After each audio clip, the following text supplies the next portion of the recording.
And where do you serve? I would serve with BIMI as Director of Deputation in candidate schools, and I also help recruit missionaries. And we have a church planting ministries that we do in Australia and Papau New Guinea. Okay, and how long were you a missionary before you went into being the director of BIMI? I was 20 years assistant pastor in Indiana, and then from 1995 to 2012, I was with BIMI in church planting, and they asked me to come and consider being the director, the position I hold now. So it's been about, oh my goodness, I've been doing this about 3 years, but been in missions about 17. Okay, and as far as languages, what languages do you speak? I speak English and then also Pidgin, and Miyatum Tok Pisin Lick Lick, you hire neck belong me. That means I speak it a little bit, and but I asked you if you could hear me. Okay, and how is the ministry as far as being the director at BIMI, being in your current position? How is that ministry doing? It's doing real well, God's blessing, and was averaging about 45 to 50 new missionaries per year coming with us, and now last year we had 74 for candidate school, and if all goes well, we may have 82 or 84 this summer in 2015 to come be with us. Okay, well that sounds great.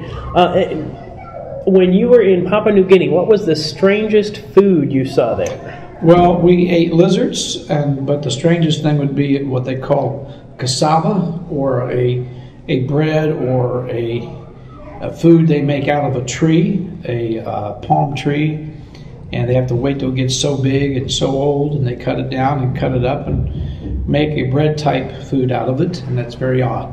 And did you eat that? Yes, I did. Was it any good? It was good with sausage. Okay. And do they have a sense of humor? Do they have? They do, but you cannot tease in their culture like we tease in America and banter back and forth.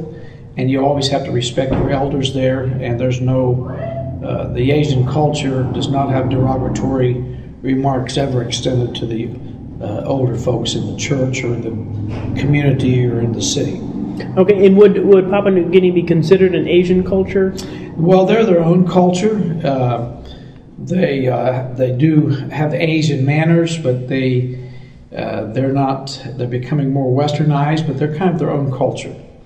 Okay, and when you were in Papua New Guinea, what burdened your heart the most about the people? Was that they were looking for the Lord, and there was no one there, missionaries or people in the community that knew how to get them to Christ or how to to start a church and a ministry, and that was a shock to me that these people were searching for something, but there was no one there to give them the gospel.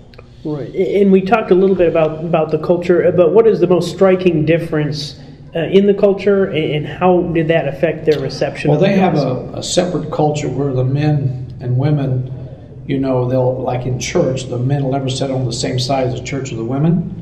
The women there always take a back seat to the men, and their culture, as in the Asian cultures, we Americans usually think and speak left to right.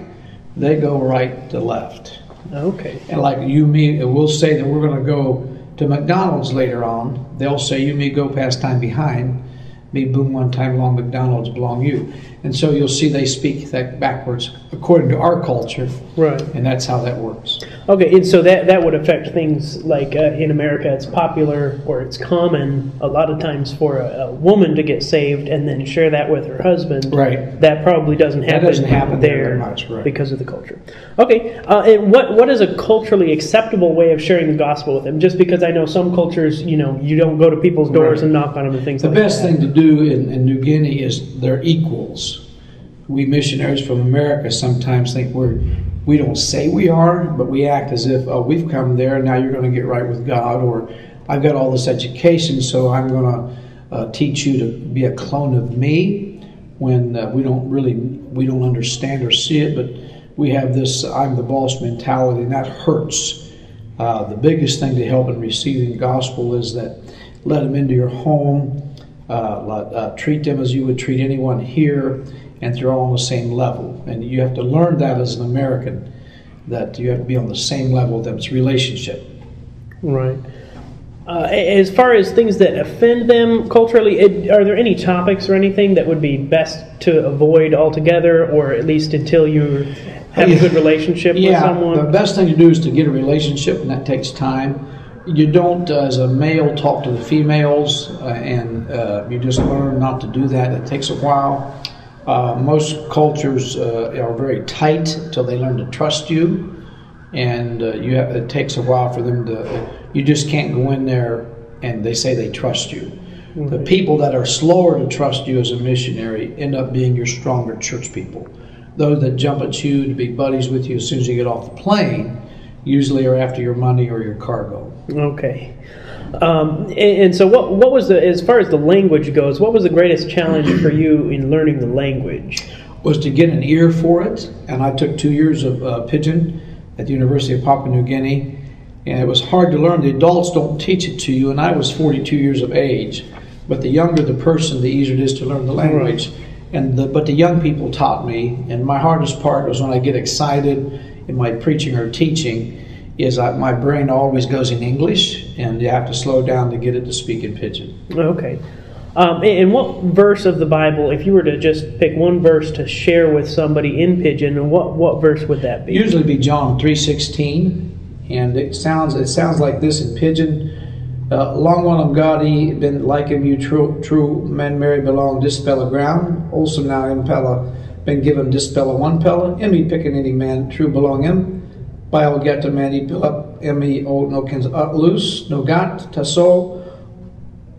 Uli kiss him lap stop good old time. And that basically means for God so loved the world. Now you can't understand that in English, but that I would learn, and then we would we have what we call split Bibles, and would have English on one side and Pidgin on the other. Just like where it says, "For God sent not His Son into the world, condemned the world."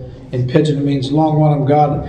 No business Salem picking any man belong in long dispella ground belong got to all men married. So you see how long, and it's that means is Jesus what came to us as the Son of God, and and he was he didn't want to condemn or condemn the ground. So their language does not have a word for love, and their language does not have a word for lion. And so you can never talk about the Lion of Judah. It'd be called the Cat of Judah, or me liking you, me liking God too much, or so much. You could not say the word love. Okay. And so,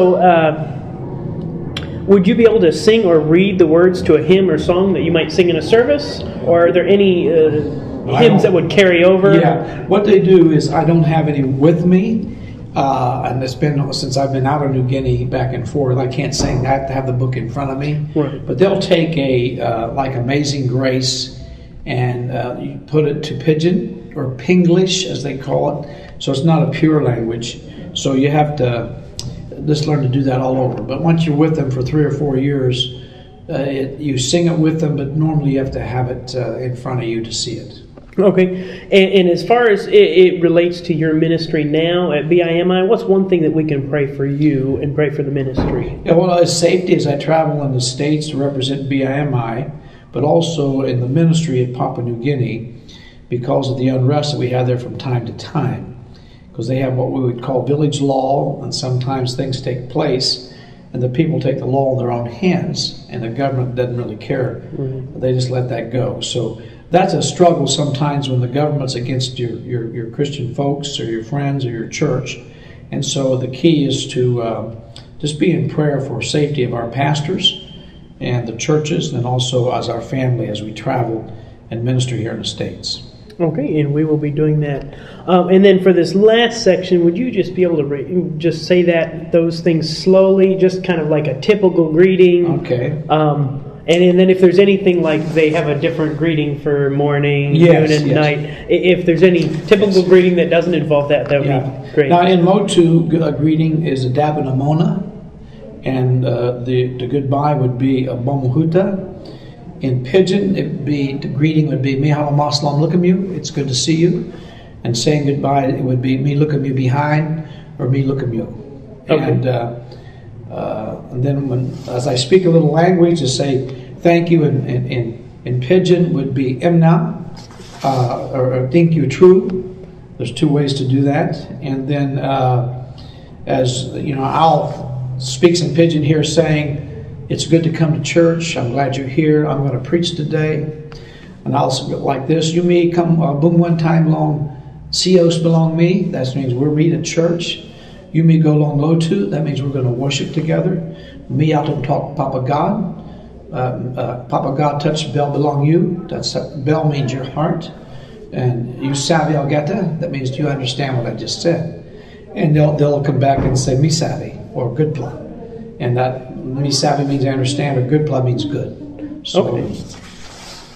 All right, and then just one more thing. What would Jesus loves you? Since there's not a word for love. Papa God and me like you more yet. More yet. Okay. All right. Well, thank you very much for your